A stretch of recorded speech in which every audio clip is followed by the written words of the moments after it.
প্রায় ৪০০ বছরের ইতিহাস বুকে ধারণ করে কুমিল্লার মনোহরগঞ্জ উপজেলার শরীফপুরে দণ্ডায়মান রয়েছে শাহী জামে মসজিদ।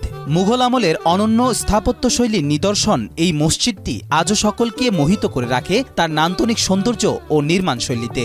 এটি কুমিল্লার অন্যতম একটি নান্দনিক এবং সৌন্দর্যমণ্ডিত মসজিদ। এটি মোগল স্থাপত্যের অনন্য প্রতীক। মসজিদের গায়ের একটি শিলালিপি থেকে ধারণা করা যায় ১৬৫৭ সালে হায়াতে করিম প্রতিষ্ঠা করেছিলেন এই মসজিদ, যিনি ছিলেন নাটেশ্বর রাজার বেতনভুক্ত কর্মচারী। নিজের সঞ্চিত অর্থে এই মসজিদ নির্মাণ করেন তিনি।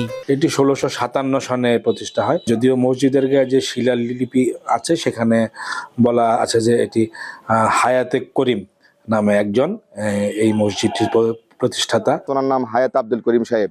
উনি এখানকার জমিদার নাটেশ্বর রায় ওনার আন্ডারে চাকরি করতেন, আয়সা চাকরি নিয়েছেন। ওইখানে উনি অর্থকৃত বেতনের টাকা জমা রেখে রেখে শরীফপুর শাহী জামে মসজিদটি সৃষ্টি করেছেন।